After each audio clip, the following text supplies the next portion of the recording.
All right, welcome everyone. Thank you for joining the webinar today. We're just going to give it a minute for all of our registrants to enter. So we'll get started in just a couple minutes. Thank you.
All right, and for those just joining us, thank you for being here. We are going to give it about one more minute just to give some time for people to join, and then we'll get started shortly.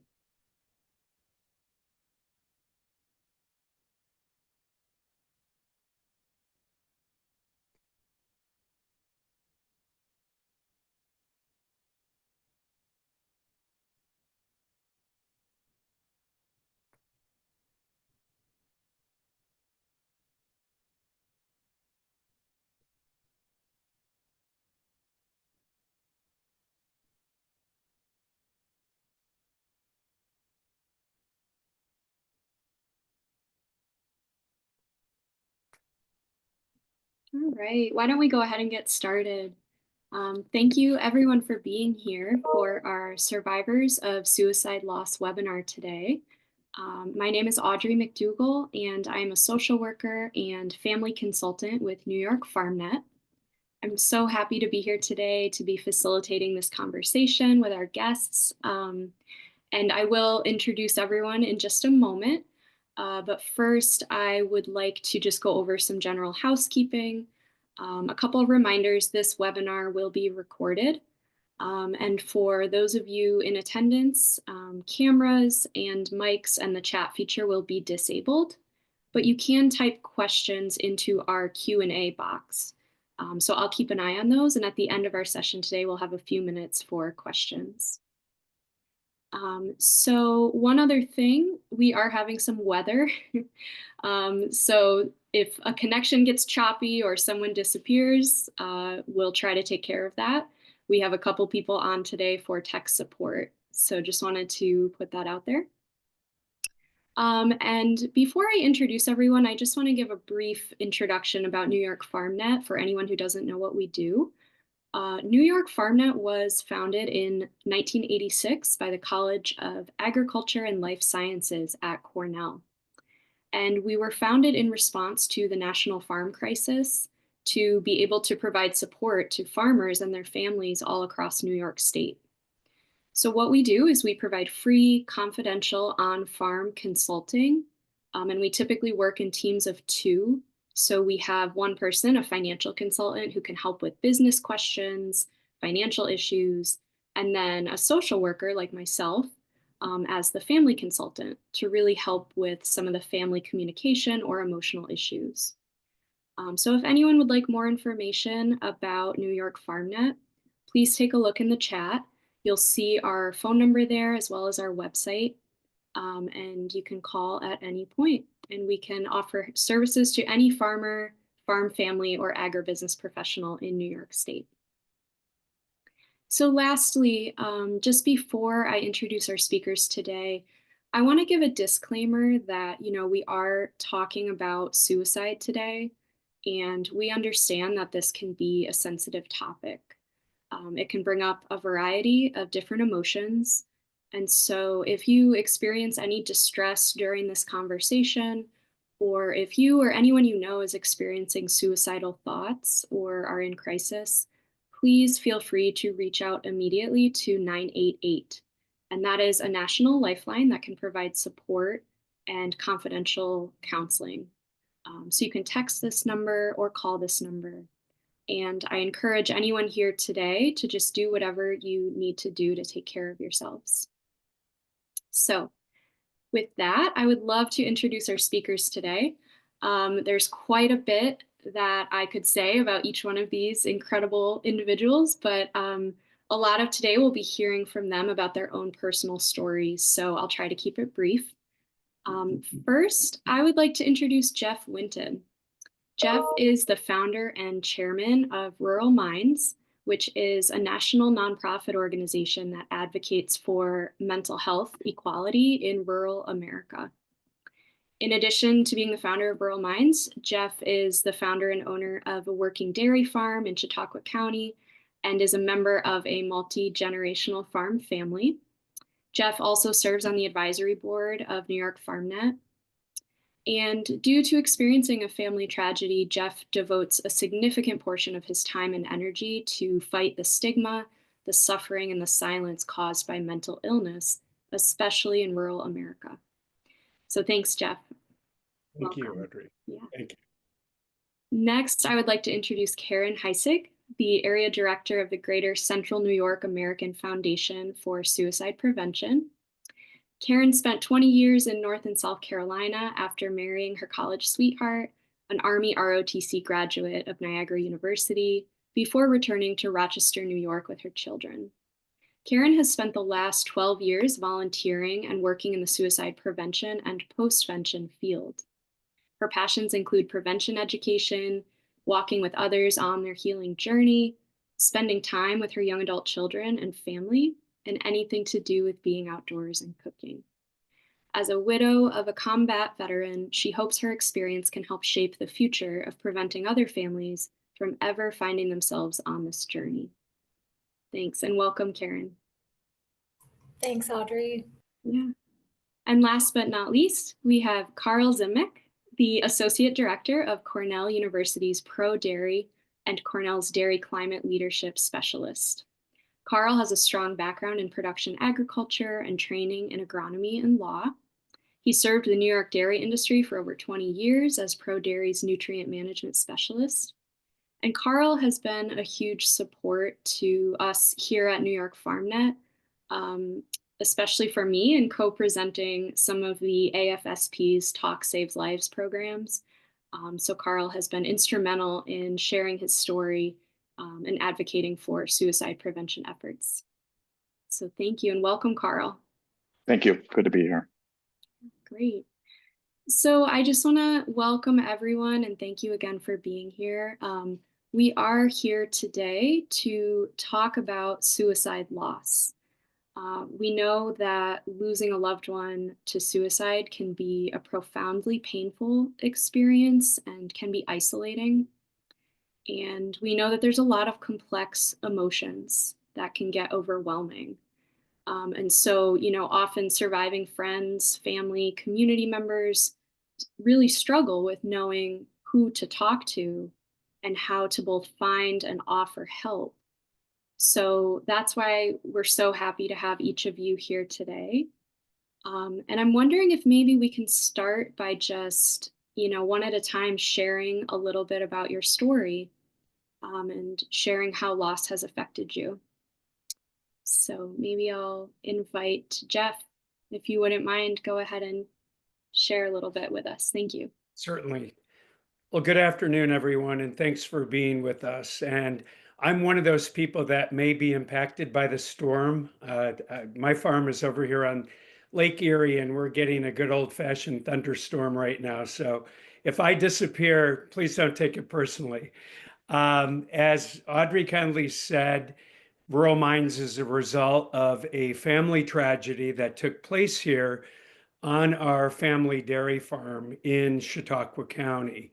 At the time, my 28-year-old nephew, Brooks, who is a father of 3-year-old twins, was working on the farm in addition to working at a steel mill on Lake Erie and was engaged to be married. Again, he had 3-year-old twins, was buying his first home. And we had no idea at all that he was suffering from depression and was suffering in silence. And like many farm families, we were a very close-knit family, and he could have easily talked to any of us. But there is such a stigma that exists in rural areas regarding anything related to mental illness that tragically he decided it was easier for him to take his life than it was to admit he was having a problem and seeking the help that is readily available. But as we say often in our work, you need to admit you have an issue and then obviously help uh, seek that help and have others help you seek that opportunity to get the assistance you need. I've had the privilege of working in healthcare in addition to agriculture for my entire career. So I had done a lot of work professionally over the years in the mental health space with companies that were involved in mental health. And when my nephew died, of course, it became very personal very quickly.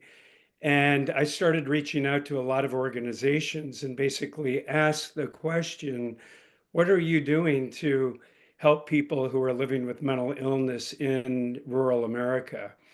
And more times than not, the answer was we're not doing much because we really don't know a lot about the 46 million people who live in rural America, and we don't know how to reach them. So it was with the encouragement of other nonprofit and for-profit companies that we launched Rural Minds a little over 3 years ago to solely and exclusively advocate for people in small town America who are suffering in silence and the stigma that's involved. One thing we learned when my nephew died is that suicide makes people very uncomfortable. And we even had some friends and neighbors who didn't think we should talk about the fact that my nephew had died by suicide. We had someone go as far as suggesting we make up an excuse for his death. And it was really the bravery and the candor and courage of my late mother, his grandmother, who said, this is going to stop with my family. This has been going on in this farming community way too long. We know others have died by suicide, and we are not only going to talk about it, we're going to talk about it in detail.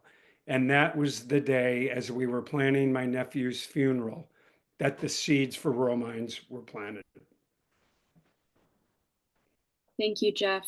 And thank you for sharing, that the story of your mother just being so courageous and, pushing back against that stigma. I appreciate you bringing that to the forefront. Yeah. So maybe next, Karl, would you mind sharing a bit about your Sure, Odd. Yeah, thank Sure, you. sure thing. Thanks. So we lost my son, and our family lost a son and brother, William, a day before his 18th birthday in 2018. Will was a complicated young man, very, very bright, very sensitive, hardworking kid, had really great grades, was a certified lifeguard, just a number of, I would say, credentials that he'd sort of collected over time. He had just begun his freshman year in college with the intention to study nursing at the University of Buffalo, and we don't really know what happened. Something triggered for him, and his mom and I had some concerns about Will, and in fact, the morning of his passing, we had reached out to somebody at the institution to check in on him, and they checked and didn't feel like that Will was exhibiting any strange behaviors. And a few hours later, we had an APB out for him and found him. gone at that point in time. Will was struggling with depression. We did know that. He also had, I think, some ADHD issues as well. He was very functional, as again, a straight A student kind of a kid. We had always figured, or I had figured, he would work through things. I knew he was struggling with some pieces, but I figured he would work through it. And so that's kind of where we're at. Thanks, Karl. Thank you for sharing Will's story. And Karen. Hey, everybody. It's an honor to be here with you all today and with Jeff and Karl, knowing that they've experienced this journey like I'm sure many of you have. Let's see, I need to update my bio because I actually spent 15 years with AFSP, 10 as a volunteer and 5 on staff, and then thought I'd take a year sabbatical, and they called me back and said, hey, we could really use your help. So right now I'm part-time filling in for other staff members when they're out or when a chapter doesn't have a staff. So I just can't quite say goodbye to my work with AFSP, which is very meaningful to me. I married my husband at 20 years old. I was attending Niagara University. He was my student teacher, and we had a student teacher affair, and it was all the gossip. And, he was the ROTC Cadet Battalion commander. So dating a freshman, we had a wonderful marriage. He was my best friend. We waited until we had kids because he was serving active duty with the 82nd Airborne Division. And then when he left active duty, he was a pharmaceutical rep for many years. So we had kids in our early 30s. And in 1999, it was shortly after 9/11. My husband that was 9/11 was 2001. Sorry about that. In 1999, my husband's younger brother died by suicide, and it really shocked us all. There weren't a lot of warning signs, but Chris lived clear across the country and in Western Canada, so we didn't see him very often. The only thing that kind of made sense after his death that he was struggling was that he had sent my husband a box of things. And one of the things in that was one of his it was his favorite shirt, favorite brand. He said, I don't think I could use this anymore. Maybe you would like it. And there'd been a few other very, very minor signs that Chris was struggling, but for the most part, in 1999, nobody was talking about suicide prevention. Nobody was talking about warning signs and what to do. So the family was caught very off guard. And my husband really never knew how to grieve for his brother or talk about him. So after 9/11, my husband decided to go back into the service. And long story short, in early January 2006, my husband died by suicide after a year-long battle with what started as depression and what they think in the end was a diagnosis of bipolar disorder. But as a combat veteran and as a young man who had experienced some trauma in his early childhood, along with his brother, there were certainly risk factors for suicide with both of them.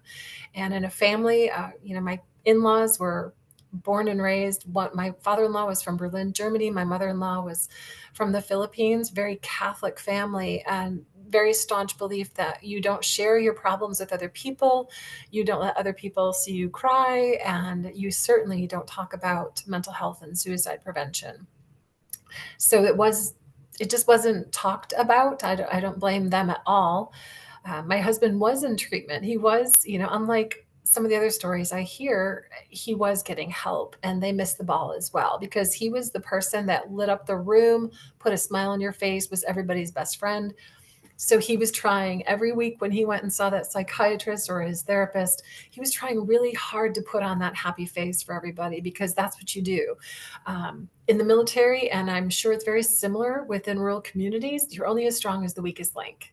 And nobody wants to be that weak link. So you put on that very proud face, those proud airs, and you deal with your problems and you don't ask for help. So, were there warning signs? Absolutely. But in this world of suicide prevention and postvention, helping those who've lost someone, hindsight is not your friend. And it drastically altered our lives. I was living in North Carolina near Fort Bragg with my two young children. They were 5 and 7 when my husband died, and we moved back here to upstate New York. I do have a tiny bit of farming experience, just so y'all know. I spent a summer in East Wenatchee, Washington on my uncle's apple and cherry farm, and I spent a good month lugging cherries, and that was the most incredible. It was hard work. I did realize that you don't die if you have to get up at 5 o'clock in the morning before the sun comes up, but just putting that out there. So but thank you all for being here today. Thanks, Audrey. Yeah, that's great, Karen. Thank you so much. And I really appreciate, I noticed that each of you kind of spoke to either maybe the presence or the lack of presence of warning signs for your loved ones. And I guess I'm just curious if you can say a little bit more about that experience of either noticing warning signs or not, and how did that affect your experience after the loss? Just wondering about warning signs, or, is there anything that you think people should be aware of in terms of risk factors, warning signs, family history, things like that? And anyone who, yeah. Audrey, I'll happily start off with that. I talk about it so much. So suicide is a health factor, right? It's just like mental health is just the same as your physical health.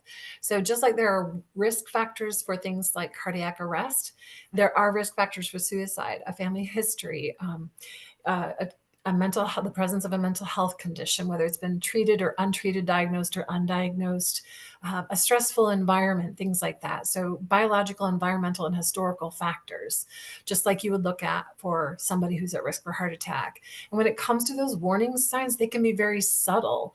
I like to think of them as invitations for help, because when we hear warning, we tend to back off and not want to deal with it.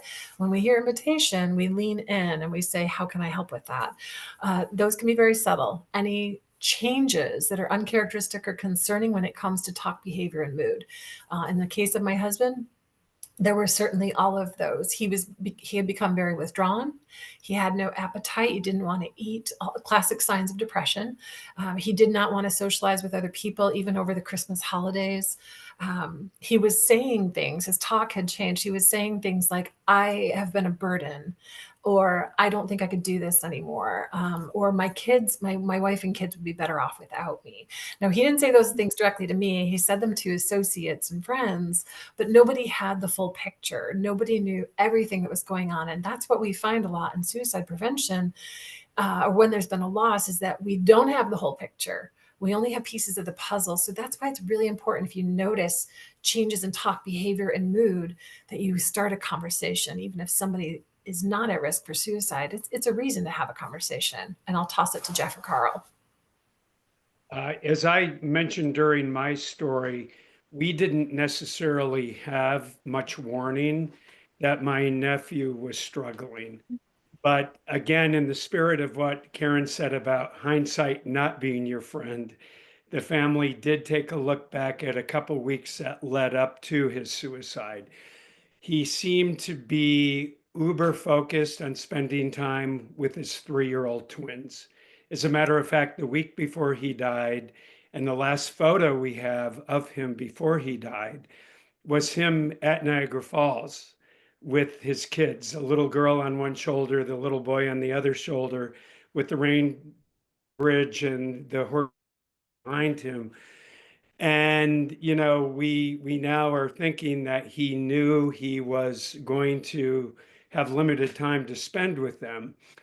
The other piece in our case that, now I'm thinking a lot about is that his oldest brother was married 48 hours before he died. So my family had gone from this beautiful mountaintop experience with a wedding to 2 days later planning a funeral for a 28-year-old dairy farmer. And as I was leaving his brother's wedding reception that evening, he gave me a big bear hug and said, Uncle Jeff, I just want to thank you for everything you've done for me and done for my family. And, at the time, it didn't seem out of the ordinary because he was a very grateful, very appreciative young man that normally would tell family members and friends how much he appreciated them. So when he died 2 days later, it came as a complete shock. We had other members of my family that we were focused on who had been struggling, but not him. And he did leave a note in the pocket of his jeans for his twins when they were old enough. Again, keep in mind they were 3 years old at the time. But once they were old enough, as to what his struggle was and why he felt he needed to end his life. But like many people dealing with suicide, they put on a brave game face. And they're very good actors and actresses. And many times there aren't a lot of outward notes of, concern that a person necessarily is going to pick up on, because again, we're dealing with something that's so highly stigmatized that isn't considered an illness. As Karen said, this is very much an illness, just like cancer and heart disease and diabetes are, but we don't look at it that way in rural America. Those of us who were raised on farms were taught to be very independent, to pull ourselves up by our bootstraps, to work through our issues on our own without burdening anyone else. And that's why we're in the situation we're in today. Thank you, Jeff. Yeah, Karl, do you have anything to add? Sure. As I think about Will, his junior and senior years in high school, he lost two grandparents and a beloved aunt that he was very close to, all three of them. I think one of the other probably important pieces is just about a year before he passed, he lost a friend who he considered to be like a big brother to him. A young man who died in a car accident. And that really seemed to hit Will hard. And I wonder if the anniversary of that young man's passing a year later was maybe what, was the one of the last straws for Will. As I mentioned, he had been dealing with depression and ADHD. There was a certain amount of irritability and angry outbursts. I suppose I kind of thought, well, teenage boys are, prone to those sorts of things, and, he would grow out of it. We did try over time to get him to some counseling. And this was pre-COVID.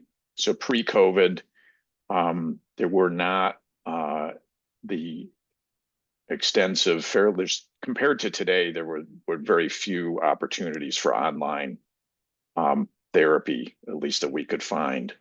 And we were often struggling, and again, being in a college town that triples in size, during the school year from the summertime population, it's really hard to sort of find services to support the right balance of services to support the population that fluctuates that much. We struggled to find counseling for Will. And it might be if we could find someone who was willing to who specialized in younger people, it might be 3 months before we get an appointment. And by the time the appointment would come up, Will's like, yeah, I don't want to go anymore. Like, we would get them to say yes, then you find somebody, and then when they can actually see them, it was, yeah, I'm not into it anymore. So there were a few cycles of that that were challenges. One other thing I would say, we did have a psychological evaluation, was like a month and a half before he went away to school. And the evaluation was declared him, nope, he's not having suicidal ideation. I don't think he's a risk for suicide. He knows he's loved and supported by his family. So there were there were bits and pieces of the puzzle there, but then there were other things that, like I said, really threw us off because he was functioning just fine in some respects and not so fine in others. Yeah, thank you so much, Karl, and thank you all for speaking on that aspect of it. I mean, especially even if you as a family member are going through what you think is the best option for help and connecting your loved one to help, sometimes there can still be those signs that are missed, or, like Jeff said, putting on that brave face, and Karen mentioned that also, due to stigma in the community. It sounds like there's a variety of things that kind of get in the way of people really accessing the help that they could need. I'm curious, thinking about your family, and kind of what has changed, since the experience of loss. Um, have any of you experienced changes in your family relationships, or, perceptions in the community related to that stigma? Or has stigma impacted kind of how your family and your networks have coped with losing a loved one to suicide?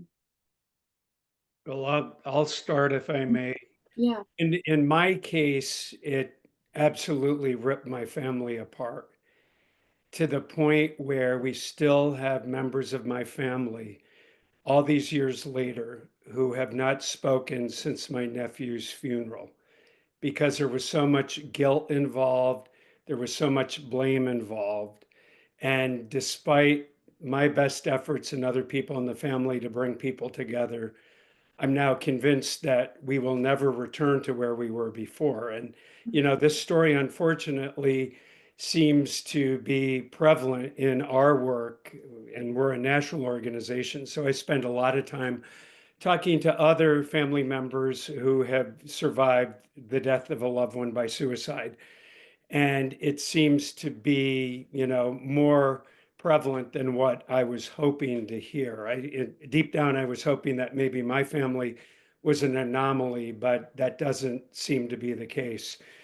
The positive of this, if one can find any positives in suicide, is that eventually the community, the very same community who didn't think we should talk about it, started to talk much more openly about it and tell their stories. We spoke in detail, at least as much detail as we had about my nephew's death, at his funeral during the eulogy. And after the funeral was over, we had families who we had known for generations lined up to tell us their stories. And in many cases, the first time that they had ever talked about what had happened. But because of my mother's courage and her insistence that her grandson would not die in vain, people felt that they had the permission, if not even the obligation, to start now talking about what had happened in their families. And I continue to see that storytelling is so incredibly important when you are dealing with the aftermath of a suicide. And that's why I so appreciate this opportunity and others that the three of us are given in the course of our work, because by personalizing this and by being vulnerable and telling our stories, hopefully we're helping other people to realize that they're not alone and that it's okay to tell their stories and talk about their issues. We were very open. Following on, Jeff's theme there, our family, Will's mom and sisters and I decided that in Will's obituary, we were open that he lost, his battle with depression, and because we felt like we didn't want to hide it, that it was important for people to know and understand. At the time, I guess we didn't realize, how important that really is toward this idea of, hey, if we don't talk about it, Karen, I think, mentioned family history. When you have a family that buries everything, you don't really know what the family history is. So you got to start building the family history now, so that maybe future generations can avoid some of these things. So I think The family situation, I guess I would say our family, extended family by and large was, supportive and sympathetic. They didn't begrudge us, being open about it. I would say probably a bigger deal was just some of the, maybe the Northern European uh, stoic approach to things hurt some feelings, and there were certainly some religious beliefs that also, some of my family believe that my son is in hell now because he committed a mortal sin, and I have a little trouble with that. In terms of the community, I feel like, there's a piece of this where I think people, they might say sorry initially, and then then they don't know what to do. People don't know what to do with you anymore. They don't really know if they can bring up, the passing of your son, or they can talk about their own kids. And so I feel like I have lost friends. I've gained stronger friends through this, and I've lost some friends for whatever set of reasons, maybe didn't know what to say. And over time, not knowing what to say just led them to, increasingly maybe be embarrassed or uncomfortable. And so relationships have closed. So I'll stop there.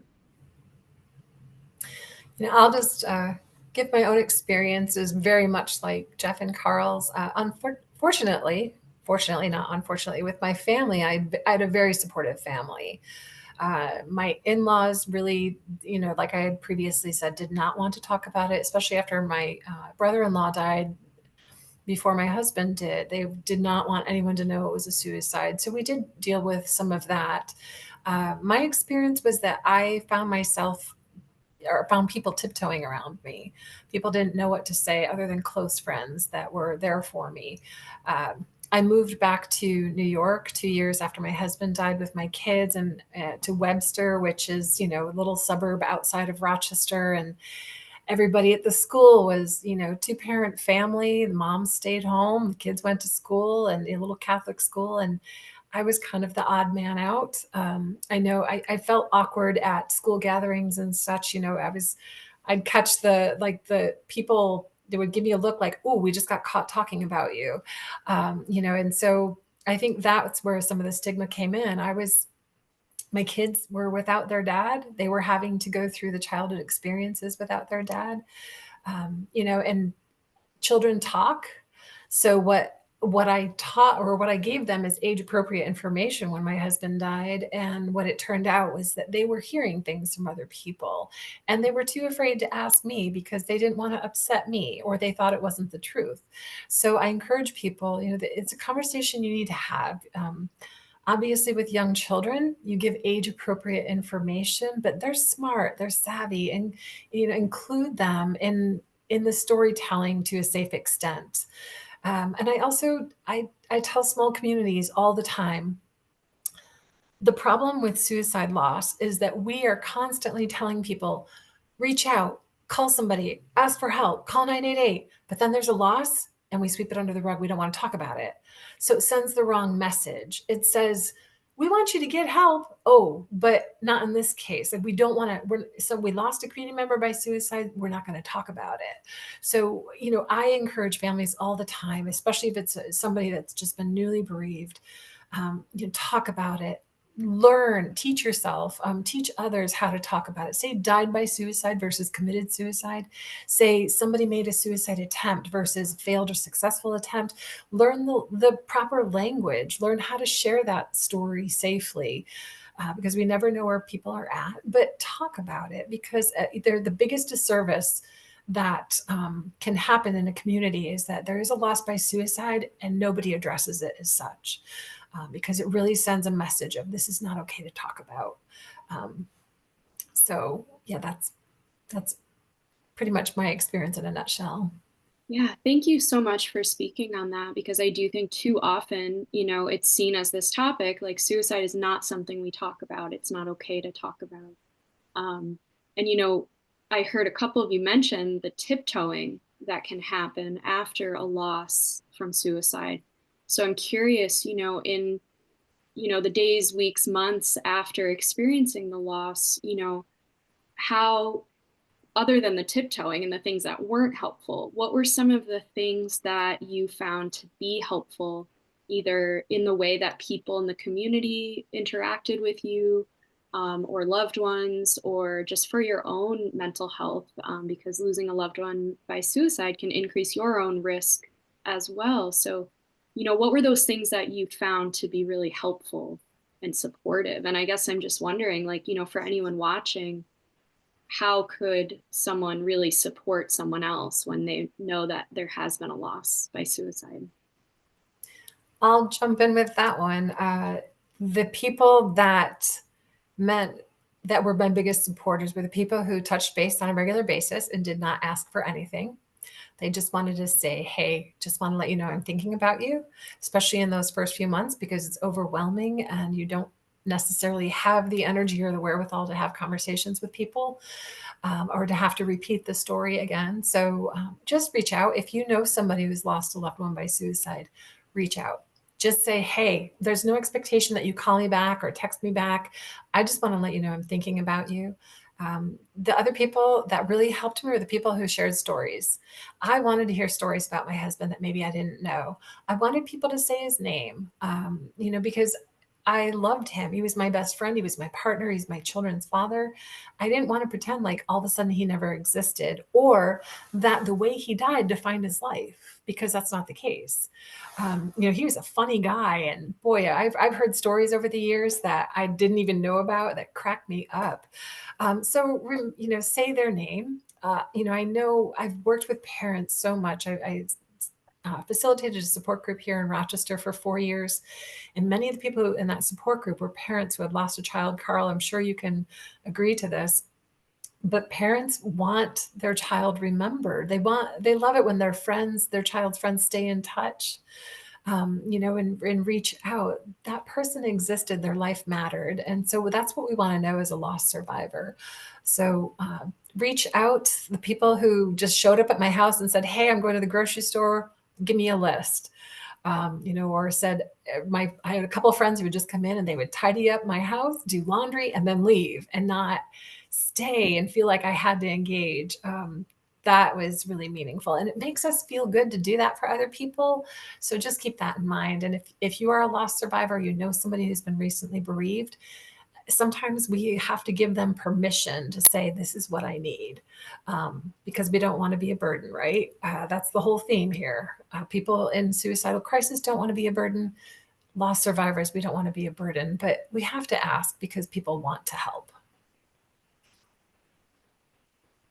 Yeah, there's a lot of pieces there, Karen. That's really important, that especially that early period afterward, after you get through all the whirlwind of planning the funeral and all of that. It sort of sucks up your time for the first few days, and then after that, it's like, okay, now you're alone with your emptiness. And I felt like I needed space, and my partner, now my wife at the time, did give me that space. And I needed that from others as well. And I think it's really important as the survivor to be able to say what you want. And I think it's really important for folks who are in that, that ring of friends to also to understand that the check-in piece, I think, is really, really important. Check in. Some days, right, I could barely wanted to get up and move around, much less go through the effort of, as you said, trying to tell the story again or whatever. And so it really is important to have people who allow you to, to not have to work more than you're already working, trying to process everything.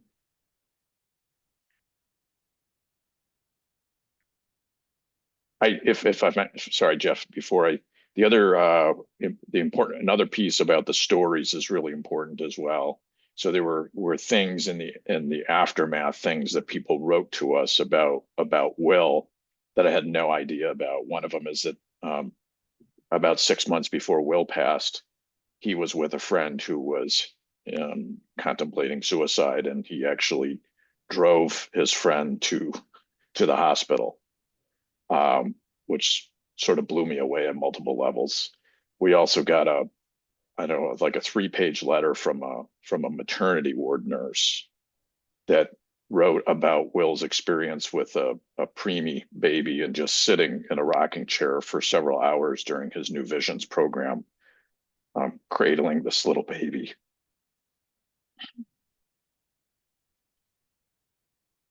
You know, with tubes all over the place and everything, and how maturely he, as a 17-year-old, dealt with being in the maternity ward and handling. Thank you, Karl. Thanks for sharing that. That's a beautiful story. Thanks.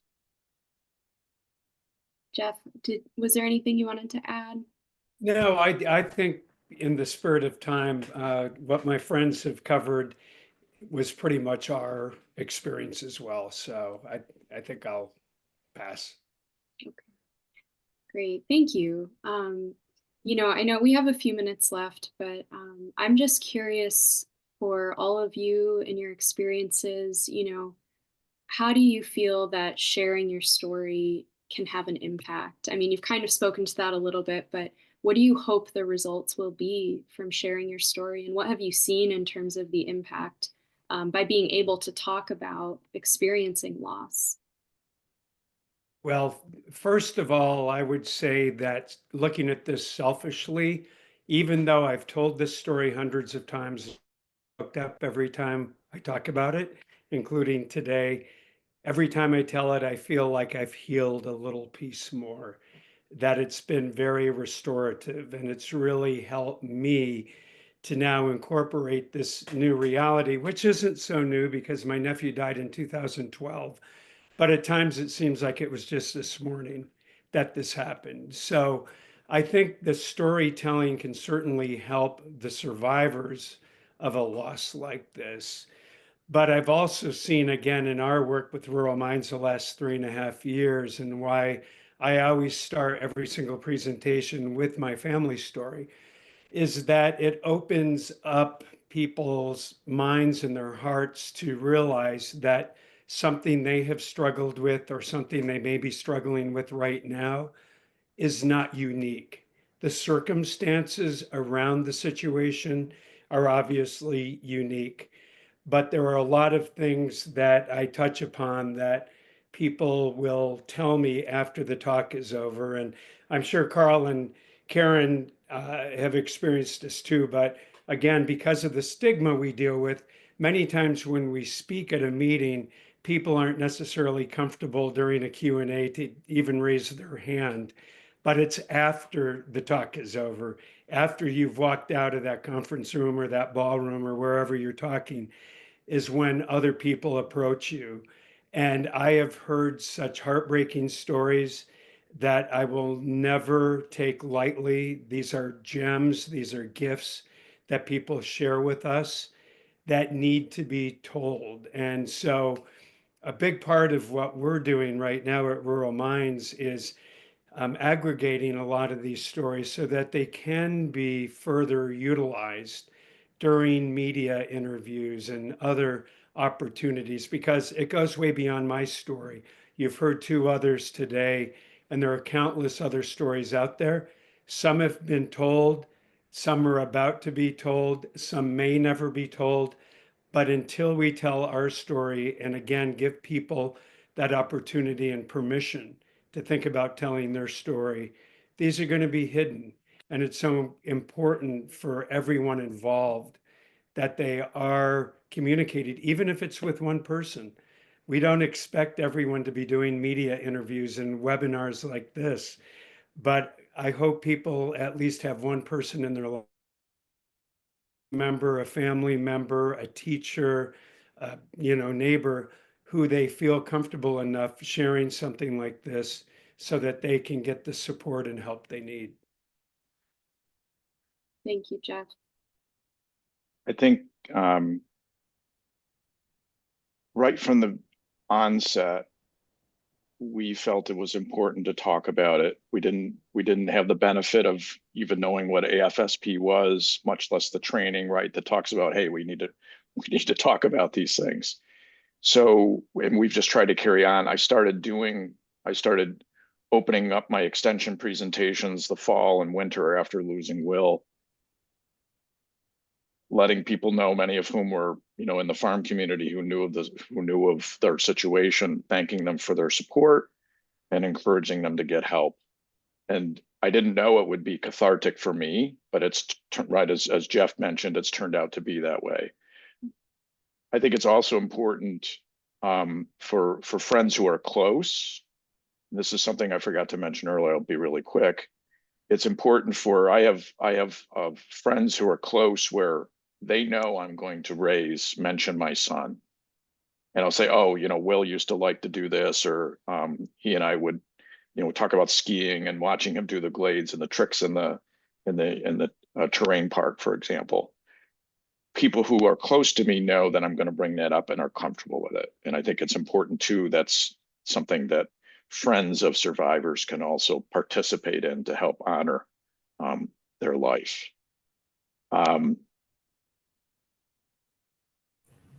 Yeah, go ahead, Karen. You both hit it right, the nail right on the head, and being vulnerable and sharing your story is healing. And when you lose someone, no matter how you lose them, it's like being handed this big, jagged, heavy rock and being told you have to carry this rock with you for the rest of your life. Period. You can't put it down. You can't give it away. You're going to carry it. So how is that carrying going to feel after time? And it's only in sharing your story, sharing your tears, allowing other people in, being vulnerable, saying their name, etc., everything you've heard, that rock starts to get worn down. Those rough edges are smooth. I live right near Lake Ontario. My favorite thing to do there is pick up smooth, pretty rocks. And I love that they've been worn. They're probably millions of years old. Some of them, I have some great fossil rocks. They're so old, but they've been so worn and smoothed over time. And that is the only way you're going to be able to carry that rock for the long haul, is by starting to heal. And that includes sharing your story and talking about it. And I'll put in the chat too the link to the AFSP page, I've Lost Someone. So there's all kinds of great resources on there. You can connect with other loss survivors through our Healing Conversations program. Maybe you don't want to talk about to friends and family, but maybe you want to connect with somebody who's had the same loss as you, because they understand and they get it. And they're not going to say those things like, well, they're in a better place, and just take you down a notch. So I'll put that in the chat. Thank you so much. I appreciate all of you sharing and really highlighting how sharing your story is not only beneficial for yourself in a cathartic way, but also for others to hear and to understand. And I appreciate you sharing those resources, Karen. I want to take a moment to just address a couple of questions that came through in our Q&A. One of which is, what was your catalyst for post-traumatic growth? If anyone could speak to that. I'll gladly speak to it. I saw what my sister-in-law went through. Even though she lived on the West Coast with her 2 young girls, I saw that she was bitter and she was angry. She considered it a cowardly act at the time. And so I knew I could not live like that. I knew I needed to turn my bitter into better somehow, and to change the storyline for myself, because again, how my husband died didn't define his life. He was an amazing human being. If you were here right now, you'd be like, Mo, man, he was great. Like, with a nickname like Mo, it just explains it all. So the catalyst for me was very shortly after he died, within a couple of days, of like, I'm not going to be bitter. I have to be able to bring something good out of all of this, because that's what he would want. Thank you, Karen. I'm not quite sure how to answer that. I know that counseling, quickly afterward, was a really important part of the healing process. I wonder if it's that same Northern European stoicism was also what allowed me to, like, okay, this is my new reality. How do we face that and move forward? So maybe the thing that, historically kept us from talking about this if we can cure that piece, but then use that resolve to, to pick your head up and carry on and step out the next day is important. Thanks, Karl. Jeff, did you want to add anything to that? Now, the only thing I would add is personally for me and part of the family, again, because of my mother's courage, we started planning for doing something which turned out to be Rural Minds. At the time, we never in a million years imagined starting a new nonprofit. I had never worked for a nonprofit. Nobody in my family ever had. But when we identified the need because of our own loss, it allowed us to jump in and start doing meaningful work to help others to hopefully avoid what we had gone through. And even though my nephew died in 2012, we didn't launch Rural Minds a little over 3 years ago because out of respect for his children, while they knew that their dad had died, we weren't quite ready, nor were they, to talk about suicide and some of the things that they were going to start hearing about once we launched Rural Minds. So we had the luxury of a few years to put the building blocks in place and again, keep busy and keep our mind focused on what good we could perhaps bring to the world based on our own experience. Mm-hmm. Yeah, thank you, Jeff. Thanks for sharing. I mean, I hear in all three of those examples just this acceptance of we have to move forward, we have to keep going. And how can we do that in a way, while still carrying, Karen, that rock that you mentioned, which was such an amazing metaphor. How can we turn this experience into something that we can continue to live alongside? So thank you all. I believe we have time for one more question. There's one question here in the chat. It's kind of like a three-part question, so there's a lot here, but if there's any piece of this that any of you can speak to, please feel free. So the questions are, do you feel you have experienced trauma, or do you know family members who had traumatic responses from the death, perhaps internalizing guilt or blame? How was the grief journey navigated, and where did you find glimmers of hope? And then what were some of the things people said to you that was important to hear as endearments of sympathy? I can take a shot at that, especially that last one. Yeah.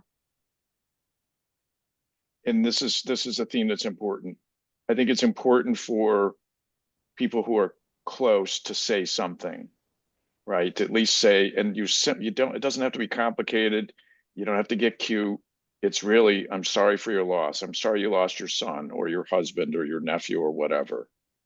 It doesn't have to be more than that. And it can be followed with silence. I think one of the most helpful things that's a farmer friend said to me was, we're sorry that Will listened to the lies his mind was telling him. And that, I think, was probably one of the most healing things that I heard. And we got many cards, many words of sympathy. Many were very wonderful, but those were words that to this day stand out. Thank you, Karl. Yeah, I'll just add to that I lived in the South long enough to be familiar with termites and coulda, shoulda, woulda, that trauma of the guilt that you feel as a loss survivor, the guilt or the blame. What could I have done? What should I have done? Why didn't I see it? Why didn't they tell me? All of those things. Well, termites will destroy a home and you don't even know it because they're it's under the floorboards and everywhere else, the joists, and before you know it, the house is going to collapse. So deal with those termites sooner rather than later. Because every loss survivor I've ever spoken to has those coulda, shoulda, wouldas. And again, hindsight is not your friend. Hindsight will beat you up. So understand that you didn't have the whole picture, and that you would have done everything possible. As somebody said to me, like, Karen, I know you would have done everything possible to keep Mo alive had you known what the outcome was going to be. And that was so affirming to me. like, instead of blaming me, it felt like, okay, you didn't know what you didn't know. And most of us are not trained in suicide prevention. We're not clinical folks. And, you know, that with our family members, especially, they're close to us, we don't ever think that they'd be thinking about suicide. So get rid of the coulda, shoulda, woulda, and deal with those termites before they do so much damage that you cannot move on. Thank you, Karen. Yeah. The only thing that I would add, since I see we're at the top of the hour, is our website, ruralminds.org, has a lot of helpful information. I know Karen has shared what her organization's doing. FarmNet, of course, I believe there's information in the chat feature, but we've spent the last 3 years trying to build a very robust website where there's a lot of helpful information that is free. A lot of it was designed to be utilized in community conversations, so that if you want to have a talk at a volunteer fire department meeting, a Grange meeting, 4-H FFA, you've already got a meeting in a box, if you will, or a toolkit that can be utilized. So I would encourage you to go to all 3 of the websites and take a look, because there's plentiful information, but it's only as good as its utilization and its use. Yes, absolutely. I agree with that, Jeff. And I encourage everyone here to please check out the resources from both the AFSP, the American Foundation for Suicide Prevention, and Rural Minds, as well as New York FarmNet. And I just want to say a huge thank you to all 3 of you, Karl, Karen, and Jeff, for taking the time today to share these important stories of your loved ones and your own experiences. And I know that together, the more we share about suicide, the more we can work to prevent it. So thank you again for being here and taking the time and for sharing with us today. Thank you. Very Thank welcome. you, Audrey. Thank you, everyone. Thank you so Bye. much. Bye. Thanks, everyone.